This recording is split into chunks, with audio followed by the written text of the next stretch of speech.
Okay, this is AFK episode number 2 or 002, and in this video the topic of discussion is YouTube videos, and especially educational YouTube videos, and my thoughts on them, especially on how they are not particularly useful unless you're trying to pass a certification or pass a specific exam. Now, I don't want to hate on YouTube videos for learning, because I think they're great, especially if you're trying to achieve one specific thing, or if you're trying to, like I mentioned before, passing a certificate or passing an exam. But my take is, if you're trying to learn a whole subject, let's say you want to learn how to build an iPhone application, and you follow a 4-hour video telling you how to build an iPhone application from scratch using Swift, I don't think at the end of that 4-hour video you're going to be particularly proficient within that. And that's absolutely fine if you did it from scratch. But when you're following a guide, like let's say the 4-hour one I just mentioned, and you essentially follow it step by step, and you're on such strict rails, you find that your ability to adventure and fail is very, very small. And I particularly found this when I first started out. So I started programming a lot more when I was like 17.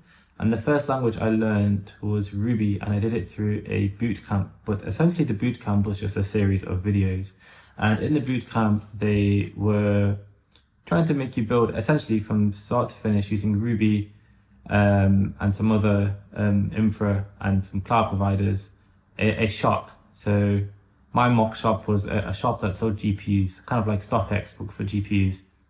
And at the end of the course, I probably spent a good, it was a long course, there was so many videos. So even though like I say, I spent like 50 hours programming in Ruby, and using Ruby on Rails, I don't think I actually learned that much at the end of the course. That's kind of my take from it. And it's because it was so strict on Rails. And whenever there was a problem, I struggled quite a lot. If there was an issue like, I'm unable to install this, or I'm using this code which you provided on the website, and I'm not seeming to achieve any success, like it's giving me an error.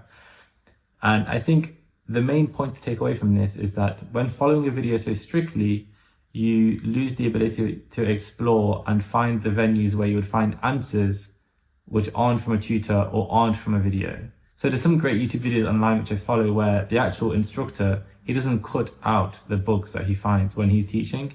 And instead, there'll be like 20-minute periods where he's facing a bug, and you see him go through it. And I think that that's a much better approach that I think more instructors should take. And instead of streamlining, kind of expose the journey of resolving a bug. But I think when it comes to, let's say, you want to develop proficiency in AWS, like I achieved the Solutions Architect exam, and to do that, I followed an A Cloud Guru course, which was really good, and I did a course on Udemy as well. I did both those courses, and then I passed the exam, but I didn't feel much better off after doing it. Okay, I knew that a Lambda has a timeout of 15 minutes, but in terms of networking and facing bugs, I don't think I gained that much knowledge. So I think the takeaway from this is, if you want to pass certificates and get to pass your exams, it's absolutely fine. Just use the YouTube videos.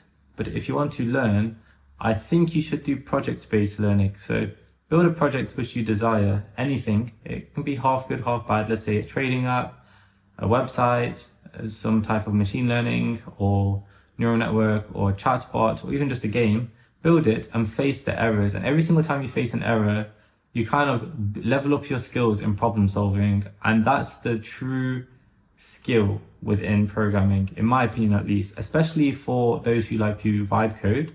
You'll find that the biggest skill in vibe coding is not the prompts, but instead your ability to resolve the issue when the AI is facing the issue. So, AI, I think the other day, I was trying to vibe code and use Tailwind, and it was saying you need to do Tailwind in it. And for some reason that was not a valid command.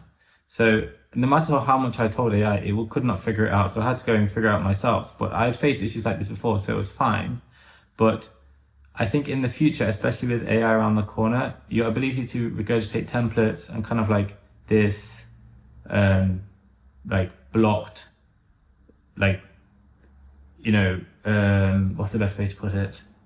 Your ability to remember like boilerplate code is not going to be useful at all. Your ability to learn specific syntax is not going to be useful. What's going to be useful is knowing best practice and best standards, and knowing how to resolve issues when AI faces it. This is the end of AFK 2. Thank you for watching. I probably exceeded 5 minutes, but it's fine. I'll get better at this in the future. Don't use videos if you want to get experience. Do actual projects. If you want to pass certs, it's fine. That's my take. It reflects no one else's take. Bye bye.